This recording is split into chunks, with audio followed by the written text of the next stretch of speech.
Olá, pessoal! Fiquei muito tempo sem fazer um vídeo, mas as pessoas estão me cobrando, então resolvi falar sobre o momento que nós estamos vivendo, falar sobre esse vírus e como a gente pode passar por esse momento de uma forma mais tranquila, com mais saúde. Então vamos falar um pouquinho desse vírus. Bom, quando eu digo para as pessoas que vírus não é um ser vivo, elas não entendem muito bem. Existe uma ciência que descreve, identifica e classifica os seres vivos, que é a classificação taxonômica.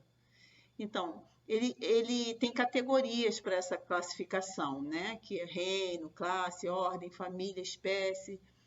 Muito bem. O vírus, eles também são classificados, mas eles têm um grupo especial deles, tá? Assim como os seres vivos têm um grupo especial só para eles, né?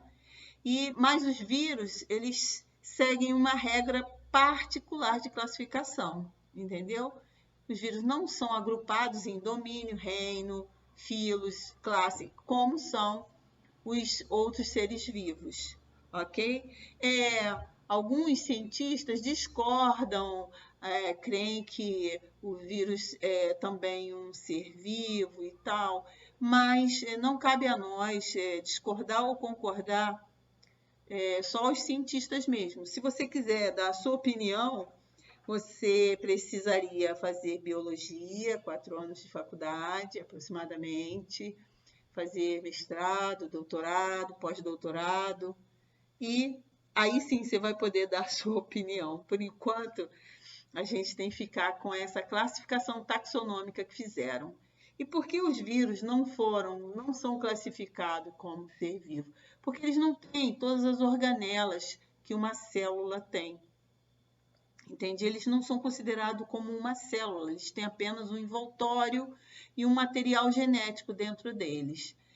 E no caso do coronavírus, como ele é transmitido? Através das gotículas da pessoa que está contaminada. Então, uma outra pessoa precisa entrar em contato com essas gotículas para também ficar contaminada. E depois que existe esse contato, o que pode acontecer? O vírus, para se manter reproduzindo, replicando, ele precisa estar parasitado a uma célula viva.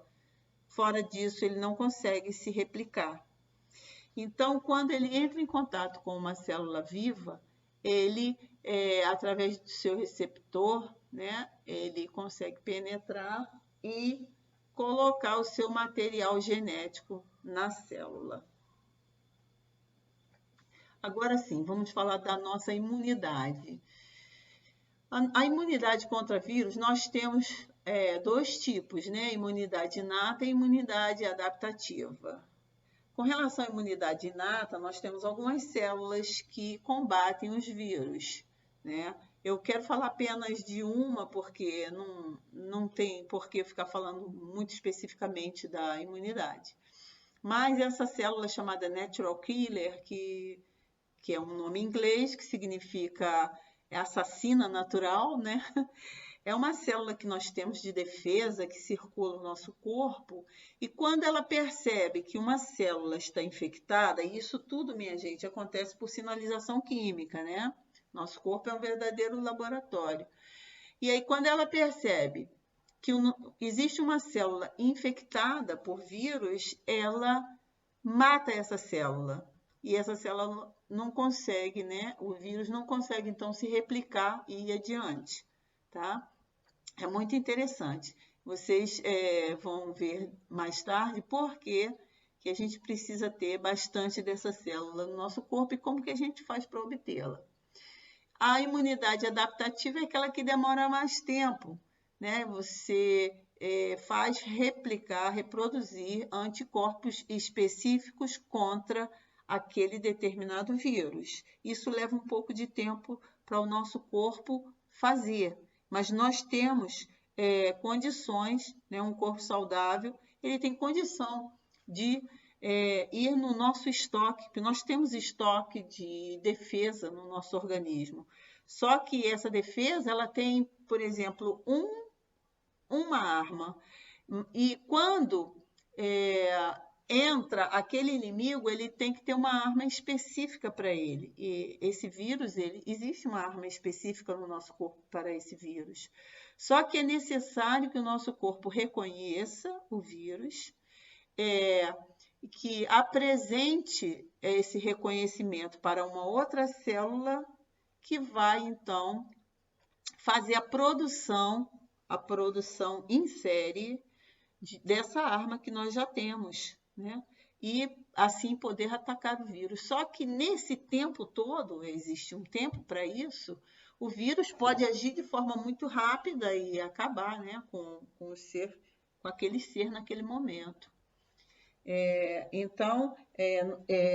Mas nosso corpo existe a arma certa, né? Por isso que você deve se perguntar por que tanta gente se cura, né? Quando não existe remédio, nenhum tipo de medicamento, nenhuma vacina. Se cura porque o nosso corpo tem essa arma. Ele tem. Agora, nem todos nós estamos preparados, temos saúde suficiente para que esse tempo dessa produção em série dessa arma possa vir a acontecer enquanto o vírus se replica dentro do nosso organismo. Pois, muito bem, aqui tem uma imagem, né, verdadeira. Essa imagem é uma micrografia de uma célula natural killer, que é aquela assassina, né? E uma célula infectada. Então, ele se acopla à célula infectada e transmite a sinalização ou para ela entrar em apoptose, que é um suicídio programado, ou ele mesmo coloca nela uma arma mesmo para que ela morra, tá ok? Agora eu quero falar para vocês sobre os 8 remédios naturais que todos nós temos acesso para que a nossa imunidade melhore. Mas para eu falar desses 8 remédios, um vídeo só é muito pouco. Então, eu preciso falar de um remédio de cada vez. São eles: alimentação saudável, vou falar bem detalhadamente, exercício físico, domínio próprio, ar puro, água, repouso, luz solar e confiança em Deus. Confiança em Deus. Isso mesmo que você ouviu. Eu vou começar com esse remédio, confiança em Deus. É um dos 8 remédios naturais que funcionam para que a nossa imunidade aumente. Vamos lá. Existem diversos estudos científicos que já comprovaram, há muitos anos já se estuda, que seguir uma religião faz bem para a saúde. Muitos estudos, muitas pesquisas, e tem essa aqui que eu vou falar especificamente, foi feita com 259 pacientes cardíacos. Revelou que a maioria usa fé para lidar com a doença. São pacientes cardíacos que acreditam em Deus. Então, eles rezam todos os dias ou oram todos os dias, acreditam que a religião traz benefícios para a saúde, né? Usam a fé como conforto no momento de doença e gostariam que os médicos falassem sobre Deus, né? Sobre a religião. Então, as pessoas que consideram sua saúde excelente, os ateus, 25% consideram, 40% desse grupo são religiosos. E pessoas que vão ao culto religioso, pelo menos uma vez por semana, tem 40% menos prevalência de hipertensão. Olha que interessante. Que aquelas que não seguem uma religião. E vivem 7 anos mais, a expectativa de vida, né, para as pessoas que creem em Deus.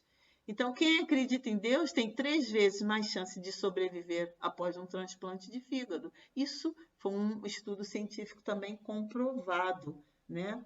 Aqui eu separei para vocês só 2, mas existem números, né? A influência da religiosidade e da espiritualidade na qualidade de vida das pessoas com câncer. Esse estudo foi um estudo de 2012, você pode digitar e ler. E esse segundo aqui, que tem esse link, é uma monografia da fé como recurso de cura, uma revisão integrativa. Então, ela usa diversos estudos, né? Ela fez essa pesquisa em 2016, ela obtém diversos estudos e faz uma revisão, né? Agora, se é tão importante a fé para a nossa cura, para a nossa imunidade, como que eu posso crer em Deus? Como confiar em quem você não conhece? Só existe uma forma de conhecê-lo, através do livro que ele deixou para nós. Nesse livro diz assim: como, pois, invocarão aquele que não creram? E como crerão naquele de quem não ouviram? E como ouvirão, se não há quem pregue? A própria palavra de Deus, que Deus deixou para nós, fala sobre isso, que é impossível você crer se não tiver uma forma de você conhecer a Deus, né?